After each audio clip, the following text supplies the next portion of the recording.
Video games! There's a lot to say about them. Ever since the 80s, they've been a part of not just American culture, but modern culture worldwide. While there is so much to talk about when it comes to video games, this video is going to stick to two topics: the evolution of consoles and their effect on technology, and the controversy of violent video games. In order to give the right perspective, it's best to start with a simple history of video games until the 1990s. Now, for the sake of staying on topic to contemporary history, here's a 25-second history on video games until the 90s. In the early 1950s, video games were just simulations for research scientists and were typically simple games such as tic-tac-toe or tennis for two. Over time, home consoles such as the Atari 2600 were made along with the advent of arcade machines. Due to some horrible games, however, the gaming industry eventually crashed in 1983, but was then revived by Nintendo with their release of the NES in 1985. In 1989, they made the Game Boy, the first handheld console which could actually be called a console, and Sega decided to enter the scene with the 16-bit Sega Genesis. Whew. And with that out of the way, we can finally get into the meat of it all. It's important to note that the evolution of video games starts with the first console war. After all, if there isn't any competition in the market, then there's no need for things to improve, and in this case there'd be no need for the quality of games to improve. The first console war began with the aforementioned Sega Genesis, which caused for the Sega to make headway over Nintendo thanks to its superior graphics along with some clever marketing, and well-designed games such as Golden Axe, Bonanza Bros, and of course, Sonic the Hedgehog. Because Sega offered the only 16-bit graphics at the time, people ate it up and began to neglect the NES. Nintendo, however, wasn't going to let themselves fall, and thus in 1991, the Super Nintendo was released. Sega was still going strong against Nintendo, but by 1994, Nintendo had made some ground ahead of Sega. Most, video game historians, if that's even a thing, attribute Sega's loss to their focus on add-ons like the Sega CD and the 32X, rather than focusing on releasing quality games to rival the likes of those on the SNES. It's actually a bit interesting to me, personally, that superior graphics were losing a battle against games that focused less on graphics and more on pure gameplay. It's definitely something we wouldn't see nowadays. In May of 1995, Sega doubled down on releasing their upcoming console, the Sega Saturn, which ran on 32-bit graphics and was released 4 months before its scheduled release. 16-bit games made up a large portion of the market at that time, and Sega was hopeful that the Saturn would push them to success. Then, everything changed when Sony attacked.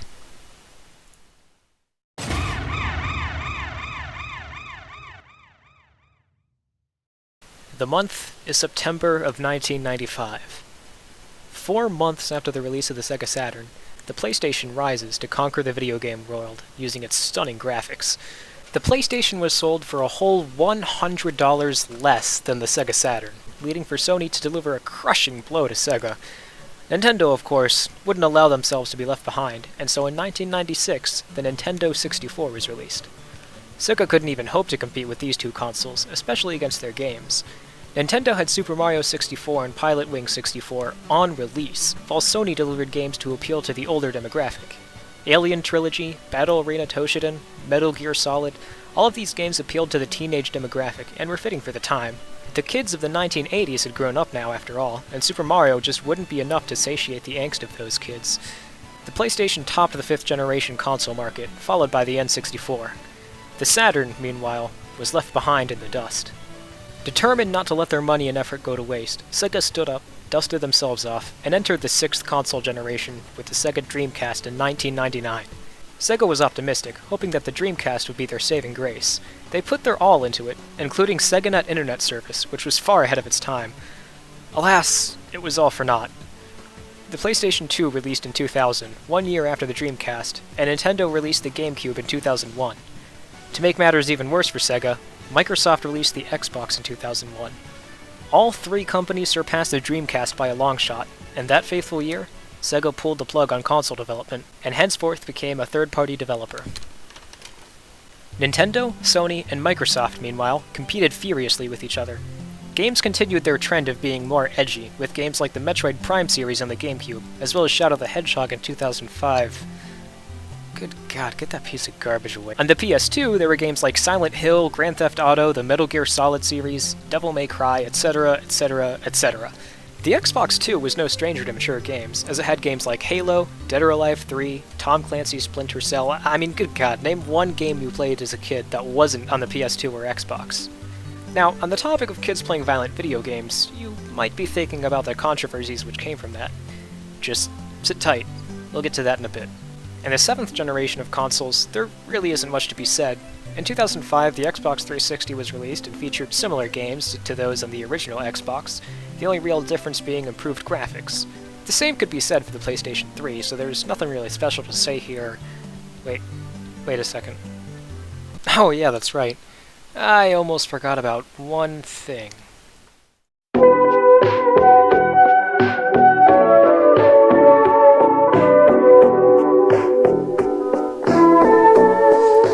The Xbox 360 and PlayStation 2 cashed in on online play with Xbox Live and PlayStation Network. It goes without saying that online play revolutionized the world of gaming, as you can now play with and against dozens of people all across the planet.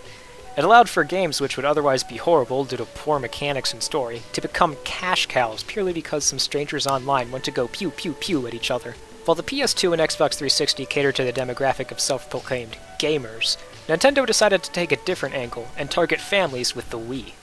The Wii was an entirely new console as it capitalized on motion controls. While motion controls weren't anything new, Nintendo had hit the bullseye with it simply due to technological advancement. The Power Glove may have been a pretty dumb NES accessory, but the Nintendo Wii was much more successful simply because it worked, and also because Nintendo marketed the Wii as a quote-unquote fitness console. Say what you want about motion controls being a dumb gimmick of the time, Nintendo knew how to sell it through marketing. With commercials catering to families and the elderly, the Wii managed to sell over 100 million worldwide consoles by 2013, in comparison to 80 million Xbox 360 sales by 2013 and 87.4 million PS3 sales by 2017. It may not have been for the gamers, but good god, the Wii sure was profitable. Sony and Microsoft also tried to jump on the bandwagon with the Xbox Kinect and the PlayStation Move, but of course both of these didn't do much to the success of either console. With this, we're now with the current generation of home consoles. The Wii U kicked off the generation in 2012, but performed terribly, especially in comparison to its successor. In 2013, Microsoft and Sony simultaneously released the Xbox One and the PlayStation 4. These consoles promised HD, cutting-edge graphics, and there wasn't a lot of concern for much else. Games, for the most part, were pretty much the same as they were before, with the only real differences lying within the graphics. Sure, they became more open world, but that was really only for the sake of showing off processing power. As time went on, the Xbox One S and X were released in 2016 and 2017, respectively. Sony also released the PlayStation 4 Slim and Pro in 2016, all of which contributed to the enhancement of graphics and processing power. 1 year later, in 2017, Nintendo released the Nintendo Switch. It redeemed Nintendo of the abysmal flop that was the Wii U, and furthermore put them back into the spotlight of the gaming community. Rather than targeting families and younger demographics, Nintendo decided to aim for the preteen and teenage audiences, and it worked quite well. Thus, we're brought to where we are in the console scene today. Alright, now we can talk about it.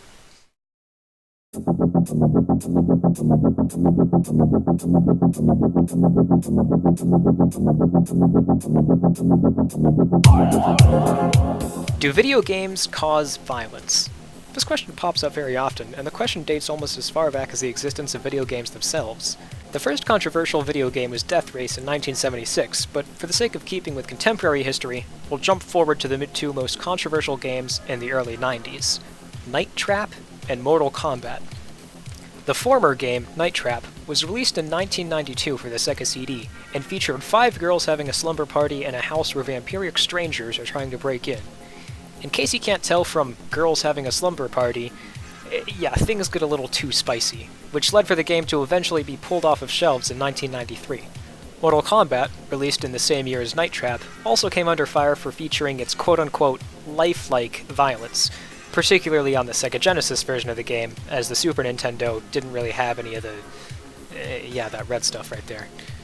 It was grouped along with Doom and Night Trap as the focus of 1993 congressional hearings. As a result of this, Sega established the Video Game Rating Council in 1993, which was soon replaced in 1994 by the ESRB after Nintendo complained that it didn't want to subscribe to a rating system established by their competitors. The controversy didn't end there, though, and in 1997, anti-video games activist Jack Thompson filed his first among a boatload of lawsuits claiming that video games were responsible for teenage violence. The lawsuit in question was a result of the Heath High School shooting of 1997. Investigations showed that the perpetrator enjoyed violent video games, and among these games were Doom, Quake, Castle Wolfenstein, Redneck Rampage, Nightmare Creatures, Mech Warrior, and Resident Evil. It should also be mentioned that the perpetrator also had a copy of the Basketball Diaries, in which a student dreams of shooting his teacher and classmates. Thompson argued that the distributors of this material should be charged with negligence due to selling these games and the movie to a minor, but he must have overlooked the little ratings on the front of the boxes when he made this claim, because the case was dismissed for failing to present a legally recognizable claim. Speaking of video games being linked to school massacres, the perpetrators of the 1999 Columbine shooting were fans of the video game Doom. Granted, they were also psychopaths with some serious mental disorders, but come on, it was obviously Doom. I mean, come on guys, that's clearly why they did it. Following the Columbine massacre, a federal lawsuit was filed against 25 entertainment companies for allegedly causing the deaths of the Columbine students. Yeah. I guess they all programmed the Doom guy to brainwash Dylan and Eric and make them do all of his bidding? I don't know. The lawsuit was, unsurprisingly, dismissed later in 2002. In 2001, a year prior to the case's dismissal, Surgeon General David Satcher, MD, PhD, led a study on youth violence. The study went in-depth and went over a vast number of topics.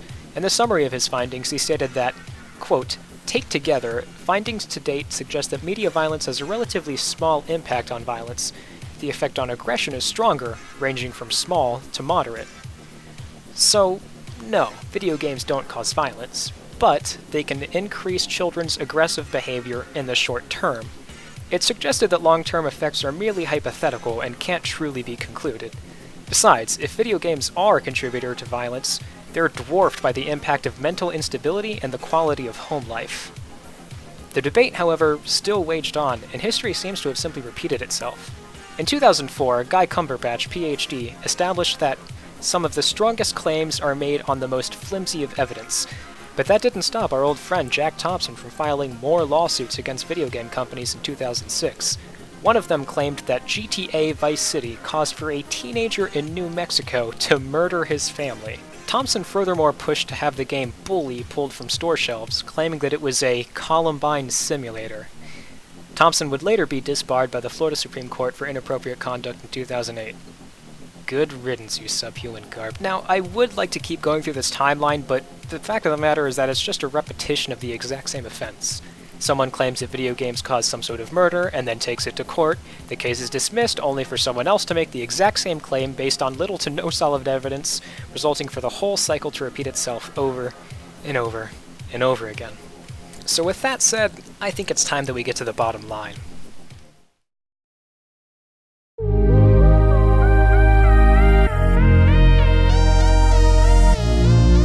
With all this said, why bother sharing this information? Sure, video game controversies are an obvious issue which refuses to die, and the evolution of consoles is a testament to the improvement of technology over time. But this is only to scratch the surface of why these topics are significant. For one, the question of whether or not video games cause violence is a debate as old as video games themselves. While one might think that by now it should be obvious that games don't cause violence, someone sitting on the other side of the coin will tell you that it ought to be obvious, after all this time, that video games do cause violence. Old habits die hard, and that includes the idea of video games being problematic. While the question of video games causing violence is fading away for the most part, now we have the question of video games causing things such as racism and sexism. Yeah, I know, it seems like a ludicrous subject, but it follows the same line of thought that would lead one to think that video games cause violence. The only difference between these two arguments is that one poses a question of mortality, and one poses a question of social justice. There's always going to be a reason to be against video games, and that line of thinking will always be the same, no matter what the reason is. This doesn't just go for video games, of course. Every demographic, organization, etc. attracts some sort of contempt or controversy against them, and this is something which has extended back to the beginning of history itself. On the other hand, when it comes to the advancement of consoles, it's clear and present that we have an advancement of technology. In fact, the 1990s are a perfect example of how technology accelerated from 8 bits all the way to 64. Even then, graphics are doing nothing but improving. I mean, look at Skyrim from 2011. Yeah, the graphics are nice, but for the most part they're just kinda, bland, generic. Like, some guy could have made this in his basement. Now, look at Detroit Become Human. This came out 7 years after Skyrim, and the graphics are good enough to rival CGI animations and live-action films. It's not just graphics, either. The old gimmick of motion controls has evolved to VR gaming, which, while primitive compared to the ideal concept of virtual reality, offers an advanced form of gameplay that couldn't be matched not even a decade ago. It really is interesting, isn't it? Even though we have age-old problems like blind hatred and fear-mongering towards specific topics and demographics, we're still able to improve technology beyond what we could have previously known, and sometimes beyond what we would have thought up in science fiction. It just goes to show, even as history progresses, it's still fated to repeat itself endlessly. Thanks for watching.